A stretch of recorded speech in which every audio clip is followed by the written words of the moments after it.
हमारे सभी व्यूअर्स को बहुत बहुत जय जय श्री सीताराम। और हनुमान जी के प्रकट होने की खुशी में एक बार फिर से हम कहेंगे सियावर रामचंद्र महाराज की जय, पवन सुत हनुमान की जय। देखिए, महाबली हनुमान जी के जो इष्ट हैं वो भगवान राम हैं।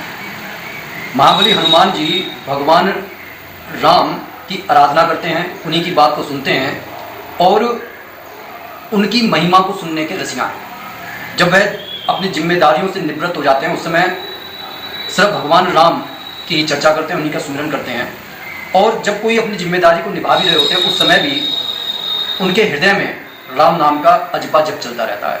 और इस कथा को हमने कई बार सुना भी है कि जब राम रावण का युद्ध समाप्त हो जाता है और राम जी का राज्याभिषेक जब अयोध्या में होता है, तब राम जी सभी को कुछ ना कुछ उपहार दे रहे थे। उस समय माता सीता कीमती हार हनुमान जी को देती हैं, तो हनुमान जी उसका एक एक मोती को तोड़कर देखने की लगते हैं। तो उन्हें मतलब बड़ा बुरा लगता है कि, और वो पूछती हैं कि भाई हनुमान, ये इतने कीमती हार का ये दुर्दशा क्यों कर रहे हो? तब हनुमान जी ये बोलते हैं कि भाई मैं इस के मोतियों में आपकी और प्रभु श्री राम की छवि को देखने का प्रयास कर रहा हूँ। तो वहाँ पर राज्य के जो सभासद होते हैं वो कहने लगे कि भाई ऐसा कैसे संभव है? कहने लगे जिसमें राम नहीं है वो चीज़ मेरे किसी काम की नहीं है। वो कहते हैं कि क्या तुम्हारे अंदर राम है? कहते हैं हाँ, अगर मेरे अंदर राम ना हो तो मैं भी किसी काम का नहीं हूँ। कहने लगे तो प्रमाणित करके दिखाओ। उस समय महाबली हनुमान जी ने अपना सीना फाड़ कर जब दिखाया तो पूरे अयोध्या की वो सभासद प्रभु श्री राम और सीता जी के साथ उनके हृदय में तीख पड़ा। तो कहने का ये अर्थ है कि महाबली हनुमान जी जैसी भक्ति, उन जैसी विनम्रता अगर हम अपने जीवन में शामिल कर सकें तो अहंकार हमारे से कोसों दूर हो जाएगा। क्योंकि एक अहंकारी है जो भगवान और जीव के बीच में ऐसे इस तरीके से बैरियर बनकर खड़ा हो जाता है कि हम कभी अपने जीवन में आगे नहीं बढ़ पाते। तो कहने का ये अर्थ है कि महाबली हनुमान जी से अगर हमारे को ये चीज़ें सीखनी है। विनम्रता कैसी?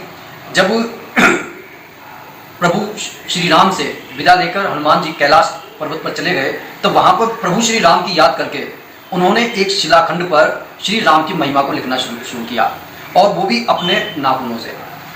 उसी दौरान वाल्मीकि जी ने भी अपनी रामायण को जो है कंप्लीट कर लिया था, और वह प्रभु महादेव जी का आशीर्वाद लेने के लिए अपनी रामायण को उनके पास लेकर गए। लेकिन जब उन्होंने वहाँ पर एक शिलाखंड देखा तब वह स्तब्ध रह गए कि हनुमान जी की लिखी हुई रामायण उनसे कहीं श्रेष्ठ थी। और जब ये बात महाबली हनुमान जी को पता चली तब महाबली हनुमान जी ने विनम्रता के साथ भगवान श्री राम का नाम लेकर अपनी लिखी हुई रामायण को समुद्र में विसर्जित कर दिया। तो कहने का अर्थ ये है कि हमारे जीवन के जो रोल आइडल हैं वो महाबली हनुमान जी की तरह, प्रभु श्री राम की तरह, कृष्ण जी की तरह, अपने माता पिता की तरह, जो जीवन में संघर्ष करके हमारे को बड़ा करते हैं, पालते हैं। और असली जो जीवन की हमारे को शिक्षा है वो हमें अपने वृद्धजनों के साथ बैठकर ही मिलती है। कहने का ये तात्पर्य है कि सिर्फ राम एक नाम नहीं है, हनुमान जी एक नाम नहीं है। प्रभु श्री राम और हनुमान जी के जीवन को जब आप मंथन करके देखते हैं तो आप ये पाते हैं कि इनके जीवन से हमारे को कितनी बड़ी शिक्षा मिल सकती है, जबकि हम इनके जीवन को अच्छी तरीके से गहराई से जानकर अपने अंदर आत्मसात करने का प्रयास करते हैं। जैसे कि एक बार एक बालक गांव में जाकर अपने वृद्ध दादाजी से पूछता है कि भाई आपकी सफलता का क्या कारण है? तो वह मुस्कुरा देते हैं और उसे ले जाकर एक खेत में से 2 पौधे लेकर आते हैं, और एक पौधे को वह अपने घर के अंदर लगा लेते हैं और एक पौधे को आंगन में लगा देते हैं, और प्रश्न करते हैं अपने पोते से कि अब मुझे ये बताओ कि कौन सा पौधा सबसे ज़्यादा मतलब उसमें भड़वार होगी, मजबूत बनेगा।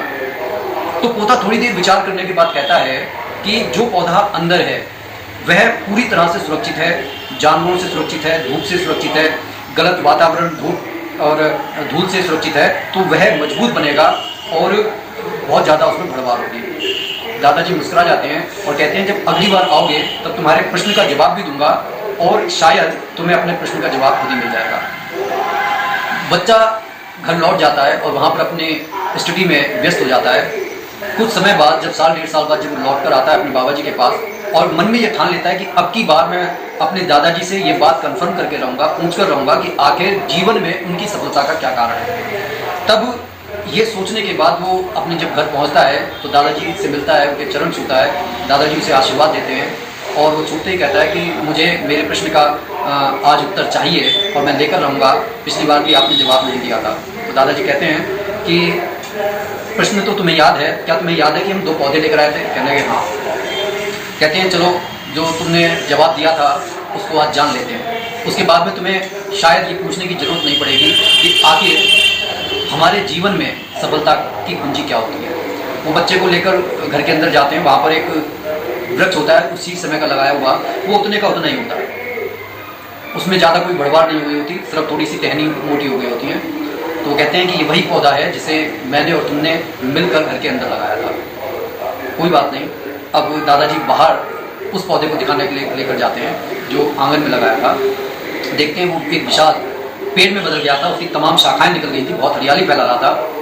तब दादाजी कहते हैं कि जीवन में जो लोग अपना एक सेफ जोन बना लेते हैं, एक कंफर्ट जोन बना लेते हैं, वह जीवन में अपने सुरक्षा कवच से बाहर नहीं निकल पाते। उनका जीवन तो मतलब आसान हो जाता है, लेकिन उनके अंदर कमजोरी बनी रहती है, वो मजबूत नहीं बन पाते। लेकिन जो दुनिया की धूल और असुरक्षाओं से घिरे हुए होते हैं, वो धीरे धीरे से मजबूत बनकर अपने आप को महान बना लेते हैं। क्योंकि जीवन का असली अर्थ ये है कि संकटों का किसी भी तरीके से संकटों को फेस करना, उनसे संघर्ष करना और संघर्ष करके अपने नाम को रोशन करना। बिल्कुल उसी तरीके से कि अगर भगवान राम अयोध्या में गए होते तो शायद हम उन्हें सिर्फ राजा राम के नाम से जानते, लेकिन जब पिता ने उनको वनवास दिया और वो जंगल में तपकर दशानन रावण को मारने के योग्य हुए, आज उन्हें हम भगवान श्री राम कहते हैं। आज उनका यशोगान सारा संसार गाता है। कहने का ये अर्थ है कि संघर्ष के बिना इंसान की कोई पहचान नहीं होती। और हनुमान जी का ये प्रकट उत्सव ये बता रहा है कि हनुमान जी के जो इष्ट हैं वो कोई साधारण इंसान नहीं है, वो साधारण मानव नहीं है। उन्होंने मानव रूप में जन्म लेकर संघर्षों में तपकर अपने आप को वो भगवान राम बनाया जो महाबली हनुमान जी के इष्ट बन गए, जिन्हें हम ये कहते हैं कि महाबली हनुमान जी के बिना प्रभु श्री राम के काम भी नहीं बनते। लेकिन इस कहानी की शिक्षा ये है कि हमें जीवन में चाहे अपना लक्ष्य हम पा सकें चाहे ना पा सकें, लेकिन हमें संघर्षों से डरकर पीछे कदम नहीं हटाने हैं। उसके बाद में सारा खेल भगवान के हाथों में है, क्योंकि कर्म करना हमारे हाथों में है, फल देना उसके हाथों में है।